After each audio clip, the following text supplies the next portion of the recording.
প্রিয় দর্শক আসসালামু আলাইকুম। সবাইকে অনেক অনেক অভিনন্দন ও শুভেচ্ছা জানিয়ে শুরু করছি আমার আজকের রেসিপি। আজকের পর্বে রান্না করে দেখাবো রাঁধুনি হালিম মিক্স দিয়ে ঝটপট দোকানের মতো perfect haleem recipe. I hope বরাবরের মতো আমার আজকের রেসিপি আপনাদের কাছে ভীষণ ভালো লাগবে। যদি ভালো লাগে তাহলে অবশ্যই ফ্রেন্ডস অ্যান্ড ফ্যামিলিতে শেয়ার করার অনুরোধ রইল। এরকম সব মজার মজার রেসিপি পেতে আমার চ্যানেলটিকে সাবস্ক্রাইব করে পাশে দেখানো বেল আইকনে প্রেস করে দিবেন। এতে করে আমি যখনই কোনো নতুন ভিডিও আপলোড দিব আপনারা সাথে সাথে তার নোটিফিকেশন পেয়ে যাবেন সবার আগে। তো চলুন শুরু করি। আজকে আমি রাঁধুনি হালিম মিক্সটা রান্না করব, যেটা রেডিমেড। তো কীভাবে আপনারা সহজে এটা রান্না করে নিতে পারেন আজকের ভিডিওতে আমি সেটাই দেখাবো। তো এখানে প্রায় 200 গ্রামের মতো রয়েছে।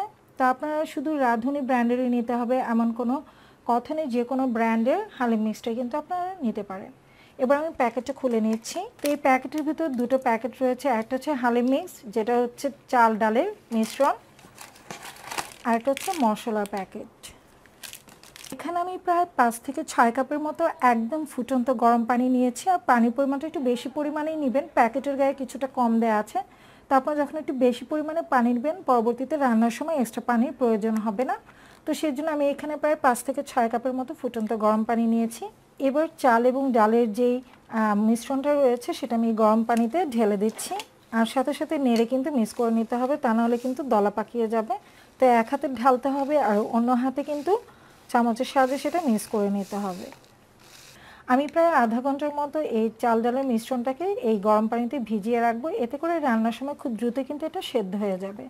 তো অবশ্যই ফুটন্ত গরম পানিটা নিতে হবে। তো আমি এটা একটা পাশে রেখে দিচ্ছি। এই ফাঁকে আমি মুরগির মাংসের প্রিপারেশনটা সেরে ফেলবো। প্রথমে আমি মুরগির মাংসটা কষিয়ে নেব, সেই জন্য আমি এখানে হাফ কাপ রান্নার তেল নিয়ে নিচ্ছি। তেল গরম হয়ে গেলে এতে আমি দিয়ে দিচ্ছি হাফ কাপ পরিমাণ পেঁয়াজ কুচি। আর পেঁয়াজ কুচি দিয়ে একদম ব্রাউন করে এগুলোকে ভেজে নিতে হবে, যেমনটা আমরা বেরেস্তার জন্য করি। পেঁয়াজের রঙটা যখন একদম এরকম ব্রাউন কালার হয়ে যাবে ঠিক সেই পর্যায়ে আমি এতে দিয়ে দিচ্ছি হাফ কেজি পরিমাণ টুকরো করে ধুয়ে রাখা মুরগির মাংস। এবং মুরগির মাংসগুলোকে আমি একদম ছোট ছোট টুকরো করে কেটে নিয়েছি। আপনারা চাইলে মুরগির মাংসের পরিবর্তে এখানে গরুর মাংস বা খাসির মাংসটাও কিন্তু দিতে পারেন। এবার এই মুরগির মাংসে আমি দিয়ে দিচ্ছি হাফ চা চামচ পরিমাণ আদা বাটা, হাফ চা চামচ পরিমাণ রসুন বাটা, দিয়ে দিচ্ছি স্বাদ মতো লবণ। আদা রসুন দিয়ে মুরগির মাংসের সাথে কিছুক্ষণ ভেজে নিচ্ছি, এতে করে আদা রসুনের কাঁচা গন্ধটা থেকে যাবে না। তো কিছুক্ষণ ভেজে নিয়েছি। এবার আমি এতে দিয়ে দিচ্ছি যেই হালিম মিক্সের সাথে মশলার প্যাকেট ছিল সেটা। তো আমি পুরো প্যাকেটটাই দিয়ে দিচ্ছি, দিয়ে ভালো করে নেড়েচেড়ে এই মুরগির মাংসের সাথে কষে নিতে হবে বেশ কিছুক্ষণ। মশলা দিয়ে আমি বেশ কিছুক্ষণ এই মুরগির মাংসটাকে কষিয়ে নিয়েছি। আর দেখতে পাচ্ছেন তেল এবং মশলাটা কিন্তু সেপারেট হয়ে গেছে, এটা খুব ভালোভাবে কিন্তু ভেজে নেওয়া হয়ে গেছে। এবার আমি এই মাংস দিয়ে দিচ্ছি খুব সামান্য পরিমাণে পানি। আমি এখানে 1.5 কাপের মতো পানি দিয়ে দিচ্ছি, কারণ মুরগির মাংসটা সেদ্ধ হতে কিন্তু খুব বেশি পানি লাগবে না। মুরগির মাংস এমনিতে কিন্তু দ্রুত সেদ্ধ হয়ে যায়। এই পর্যায়ে আমরা মুরগির মাংসটাকে ঢেকে রান্না করে নিব প্রায় 80% মতো। একদম পুরোপুরি কিন্তু সেদ্ধ করে ফেলা যাবে না, তাহলে পরবর্তীতে যখন আমরা চাল ডালের মিশ্রণটা দিয়ে আরও রান্না করব তখন কিন্তু মাংসগুলো একদম গলে যাবে। তো এই পর্যায়ে আমি 80% মতো এটাকে সেদ্ধ করে নেব। আমি মাংসটা বেশ কিছুক্ষণ রান্না করে নিয়েছি আর এটা প্রায় অনেকটাই কিন্তু সেদ্ধ হয়ে গেছে। তো এই পর্যায়ে আমি দিয়ে দিচ্ছি পূর্বে থেকে ভিজিয়ে রাখা চাল ডালের মিশ্রণ। আর মিশ্রণটাকে একটু নেড়ে চেড়ে নিচ্ছি, কারণ এটা কিন্তু তলায় একটু বসে গেছে। তো একটু নেড়ে চেড়ে নিচ্ছি।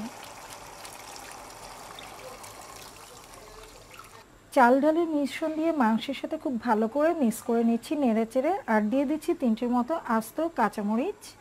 এই হালিমটাকে কিন্তু নেড়ে চেড়েই রান্না করতে হবে। একটানা যদি চুলার উপর বসিয়ে রাখেন তাহলে দেখা যাবে যে তলায় লেগে যাবে আর পুড়ে যেতে পারে। তো অন্তত 1 থেকে 1.5 মিনিট পর কিন্তু এটা নেড়ে চেড়ে দিতে হবে। তো আমি নেড়ে চেড়ে এটাকে রান্না করে নিব যতক্ষণ না পর্যন্ত এই শস্যর দানা অর্থাৎ চাল ডালের দানাটা সেদ্ধ হয়ে যাচ্ছে। তো আমি যে পরিমাণে পানি দিয়েছি আশা করছি এতে পারফেক্টলি সেদ্ধ হয়ে যাবে। আপনাদের কাছে যদি মনে হয় যে চাল ডালের দানাটা সেদ্ধ হয়নি, সেই ক্ষেত্রে আরও কিছুটা ফুটন্ত গরম পানি অ্যাড করে নিতে পারবে। কোনোভাবেই কিন্তু ঠান্ডা পানিটা দেওয়া যাবে না, অবশ্যই ফুটন্ত গরম পানি অ্যাড করে নিতে হবে। আর মিডিয়াম আঁচে এটাকে আমি নেড়েচেড়ে রান্না করে নিব। তো চাল ডালের মিশ্রণটা দেওয়ার পর আমি বেশ কিছুক্ষণ এটাকে রান্না করে নিয়েছি। আর চাল ডালের যেই দানা সেটা কিন্তু পারফেক্টলি সেদ্ধ হয়ে গেছে। আপনি একটু চেক করে নেবেন আর লবণটা একটু চেক করে নেবেন। তো আমার হালিমটা কিন্তু প্রায় হয়ে গেছে, দেখতে পাচ্ছেন এটা কিন্তু অনেকটাই ঘন হয়ে গেছে। তো তাই এই পর্যায়ে আমি এটাকে চুলা থেকে নামিয়ে নিচ্ছি, কারণ এটা কিন্তু নামিয়ে নেওয়ার পর আরও অনেকটাই ঘন হয়ে যাবে। তো এবার আমি একটা বাগার রেডি করে নিব। তো বাগার দিয়ে দেওয়ার জন্য আমি এখানে 2 টেবিল চামচের মতো তেল নিয়ে নিচ্ছি। এবার গরম তেলে দিয়ে দিচ্ছি আমি 3টি শুকনো মরিচ, দিয়ে দিচ্ছি 2টো মিডিয়াম সাইজের পেঁয়াজ কুচি। পেঁয়াজ কুচি দিয়ে একদম বেরেস্তা করে এটাকে ভেজে নিতে হবে। তো পেঁয়াজটা একদম বেরেস্তা করে ভেজে নেওয়া হয়ে গেছে। এবার সেই পেঁয়াজ বেরেস্তাটা আমি হালিমের সাথে দিয়ে দিচ্ছি। দিয়ে দিচ্ছি সামান্য পরিমাণ ধনেপাতা কুচি। আর এই ধনেপাতা কুচির কারণে কিন্তু খেতে খুব ভালো লাগবে। তো এর পর্যায়ে আমি কিছুটা ধনেপাতা কুচি দিয়ে দিচ্ছি আর নেড়েচেড়ে পেঁয়াজ বেরেস্তাটাকে মিক্স করে নিচ্ছি। আমার হালিমটা পুরোপুরি হয়ে গেছে। এবার আমি এটাকে চুলা থেকে নামিয়ে নিচ্ছি। এবার পরিবেশনের পালা। তো আমি কিছু পরিমাণ হালিম সার্ভিং ডিশে তুলে নিয়েছি। এবার আমি একটু ডেকোরেশন করে নিব। দিয়ে দিচ্ছি উপর থেকে কিছুটা শসা কুচি, দিয়ে দিচ্ছি খুব সামান্য পরিমাণ কাঁচামরিচ কুচি, একদম মিহি করে কুচি করা আদা দিয়ে দিচ্ছি, দিয়ে দিচ্ছি সামান্য পরিমাণ ধনেপাতা কুচি, ছড়িয়ে দিচ্ছি পেঁয়াজ বেরেস্তা। অবশ্যই আপনারা পরিবেশনের পূর্বে একটু ডেকোরেশন করে নেবেন, এতে করে দেখতেও ভালো লাগবে আর যারা খাবে তাদের কাছেও কিন্তু ভালো লাগবে। তো পেঁয়াজ বেরেস্তা ছড়িয়ে দিচ্ছি আর উপর থেকে দিয়ে দিচ্ছি লেবুর টুকরো। তো আমার হালিমটা পুরোপুরি কিন্তু সার্ভ করার জন্য রেডি হয়ে গেছে। দেখলেন কত সহজে কিন্তু রাঁধুনি হালিম মিক্স দিয়ে আপনারা ঝটপটি একদম দোকানের সাথে হালিমটা ঘরেই রান্না করে নিতে পারেন। তো নিশ্চয়ই আমার আজকের রেসিপি আপনাদের কাছে ভালো লেগেছে। যদি ভালো লেগে থাকে তাহলে ফ্রেন্ডস অ্যান্ড ফ্যামিলিতে শেয়ার করার অনুরোধ রইল। খুব শীঘ্রই দেখা হবে নতুন কোনো রেসিপির সাথে। সে পর্যন্ত সবাই ভালো থাকবেন, সুস্থ থাকবেন।